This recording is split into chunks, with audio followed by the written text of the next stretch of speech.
যদি গীতাকে মনোযোগ সহকারে পাঠ করা হয় তবে সমগ্র গীতার প্রথম থেকে শেষ পর্যন্ত সারমর্ম হলো যে মানুষের তার কর্তব্য সঠিকভাবে করা, ন্যায়পূর্ণ কর্ম করা আর সামাজিক ব্যবস্থার পালন করা উচিত।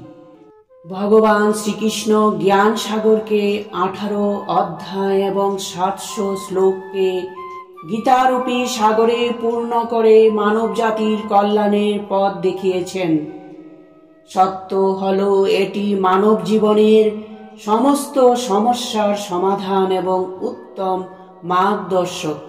শ্রীমদ্ ভগবদ গীতা একটি সুখী এবং অন্তর্ভুক্ত জীবন আমাদের লক্ষ্য, এবং আমাদের এই লক্ষ্য অর্জনের জন্য শ্রীমদ্ ভগবদ গীতা মানবতার পথ প্রদর্শক, শিক্ষক এবং দার্শনিক। গীতার অর্জুন শুধু পাণ্ডুপুত্র অর্জুন নন, এই অর্জুন সমগ্র মানবজাতির প্রতিনিধি। মহাভারতের যুদ্ধের সময় অর্জুন দ্বিধাগ্রস্ত হয়েছিলেন। ধনুক হাতে যুদ্ধক্ষেত্রে দাঁড়াতে পারছিলেন না, কারণ রণভূমিতে তার সামনে দাঁড়িয়েছিলেন তার স্বজনরা। সেই সময় অর্জুনকে পথ দেখিয়েছিলেন তার সারথি ভগবান শ্রীকৃষ্ণ। সেই পথ দেখানোর সময় অর্জুনকে ভগবান শ্রীকৃষ্ণ কর্মযোগের পাঠ দিয়েছিলেন। সেই পাঠই হল গীতা। গীতার পাঠ পাওয়ার পর অর্জুনের দ্বিধা কেটে যায়। তারপর যুদ্ধে অবতীর্ণ হন তিনি। অর্জুনকে দুশ্চিন্তা ও দ্বিধামুক্ত করেছিলেন ভগবান শ্রীকৃষ্ণ। বর্তমান জীবনযাত্রায় প্রত্যেকেই কুরুক্ষেত্রের যুদ্ধক্ষেত্রে রয়েছে, সব সময় লড়াই চালাতে হচ্ছে। এই সময় গীতাই হতে পারে আমাদের সাফল্যের চাবিকাঠি। শ্রীমদ্ ভগবদ গীতায় মানুষের খুশি থাকার গোপন তথ্য রয়েছে। মানব জীবনকে সঠিক দিশায় নিয়ে যায় গীতা। গীতা একটি সম্পূর্ণ জীবন দর্শন। যে ব্যক্তি তা অনুসরণ করেন তিনি ভয় কষ্ট থেকে দূরে থাকেন। তার মস্তিষ্ক থাকে সর্বোত্তম সুখী অবস্থায়। আর গীতার জ্ঞান নিয়ে আপনি হতে পারেন পৃথিবীতে সবচেয়ে সুখী মানুষ। ভগবান শ্রীকৃষ্ণ গীতায় বলেছেন, পৃথিবীর সবচেয়ে সুখী মানুষ তারাই যারা বুঝতে পেরেছেন যে অন্যের কাছ থেকে কিছু আশা করা বৃথা। এই প্রত্যাশায় ব্যক্তির দুঃখের কারণ হয়ে দাঁড়ায়। ভগবান শ্রীকৃষ্ণ বলেছেন, যে কোনো ব্যক্তি তার ইচ্ছা মতো মনকে চালাতে পারে যদি সে ক্রমাগত তার কাঙ্ক্ষিত জিনিস সম্পর্কে চিন্তা না করে। ফলের চিন্তা ছেড়ে নিজের কাজের উপর মনোযোগ দেওয়া উচিত। আত্মবিশ্বাস নিয়ে কাজ করলে তিনি সাফল্য পাবেনই। শ্রীমদ্ ভগবদ গীতা অনুসারে জয়ের জন্য নিজেকে উদ্বুদ্ধ করা প্রয়োজন। ভগবান শ্রীকৃষ্ণ বলেছেন যে অনুপ্রেরণার সবচেয়ে বড় উৎস হল ব্যক্তির নিজের চিন্তা। তাই নিজেকে জয় করতে হবে। ভয় ও চিন্তামুক্ত হয়ে নামতে হবে লড়াইয়ের ময়দানে। রাগই বুদ্ধিভ্রষ্টের কারণ। এই রাগ সবসময় নিয়ন্ত্রণে রাখা উচিত। ভুল করলে নত হওয়া দরকার। পৃথিবীর সকল সমস্যার সমাধান হয়ে যাবে ঠান্ডা মাথায়। রাগ আর অহংকার, এই দুটো জিনিসই মানুষকে ধ্বংস করে। কখনো ধৈর্য হারাবে না, বরং নিজের উপর বিশ্বাস রেখে চলতে হবে। কর্মকেই অগ্রাধিকার দিতে হবে। কাজ না করে শুধু অদৃষ্টের ভরসায় বসে থাকলে সাফল্য আসবে না। আর সাফল্য না এলে কোনো সমস্যা নেই। কর্মযোগী এগিয়ে চলেন, তিনি পিছন ফিরে দেখেন না। ভগবান শ্রীকৃষ্ণ বলেন, তৃপ্তি পৃথিবীর সবচেয়ে বড় সুখ। একজন ব্যক্তি তার জীবনে যা কিছু সম্পদ পায় তাতে খুশি হওয়া এবং সেই সম্পদের সদ্ব্যবহার করা উচিত।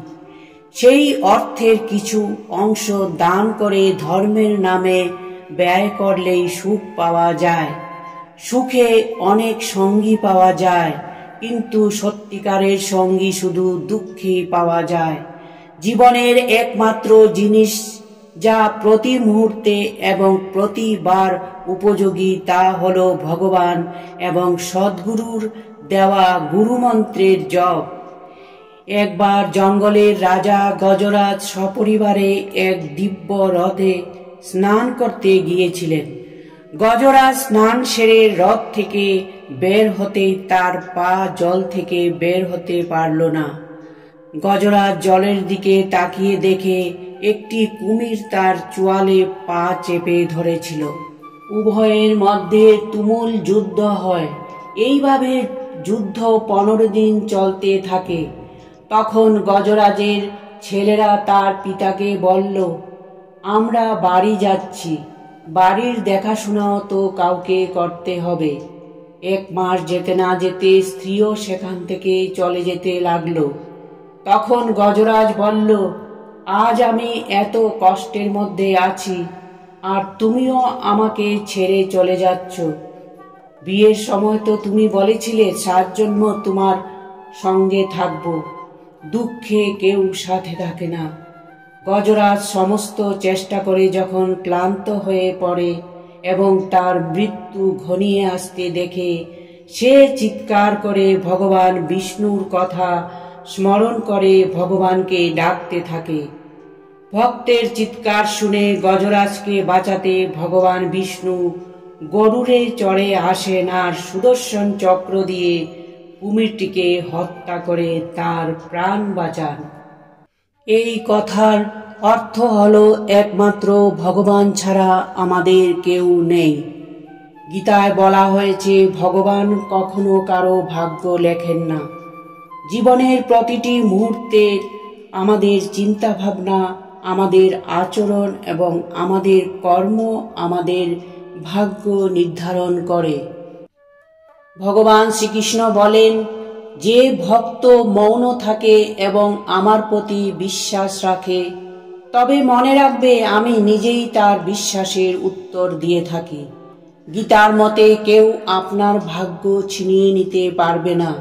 যদি আপনি ঈশ্বরে বিশ্বাস রাখেন, তবে আপনি আপনার প্রাপ্য সব কিছু পাবেন।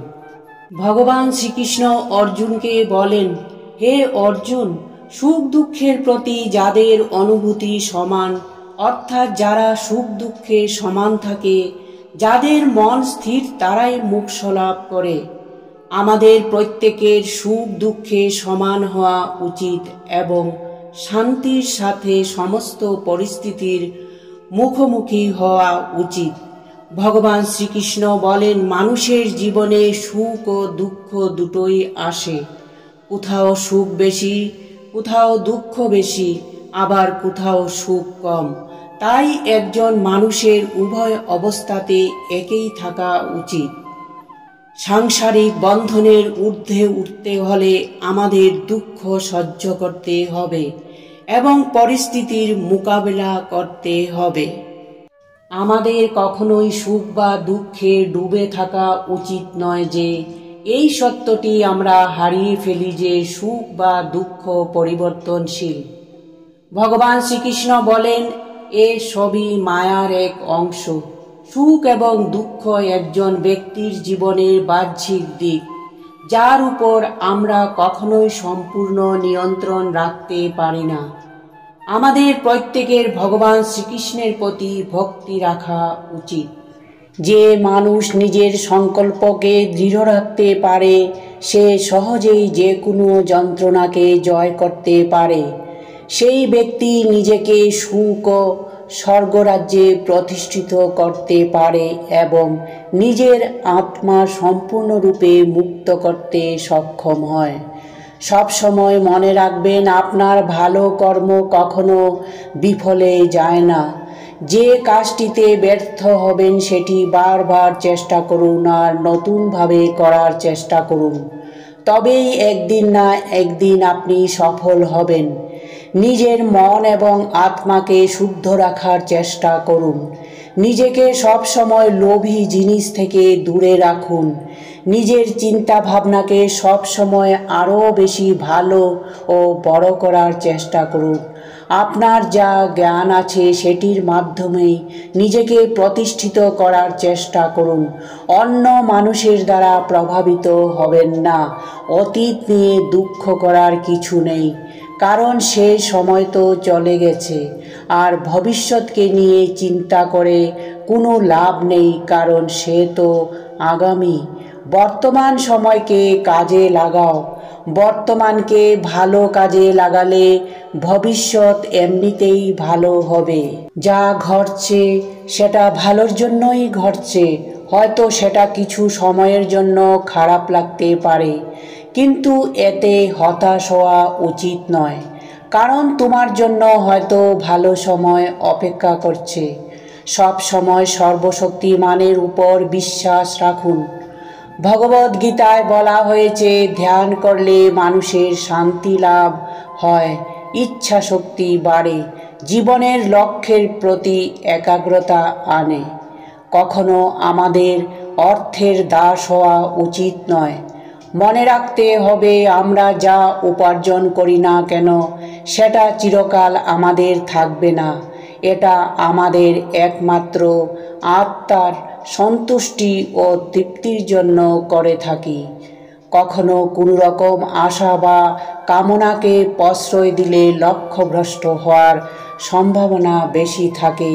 তাই আমাদের কঠোর আত্মসংযম রাখতে হবে। এই পৃথিবীতে একমাত্র সময়ই স্থির, বাকি সব পরিবর্তনশীল। সময়ের সঙ্গে মানুষ বদলায়, সমাজের পরিবর্তন হয়। পরিবর্তনশীলতাই পৃথিবীর একমাত্র সত্য। এই পৃথিবীতে ঈশ্বরকে স্মরণ করে কাজ করে যেতে হবে। ঈশ্বর ভাবনাই মনে শান্তি আনে ও তৃপ্তি দেয়। নমস্কার।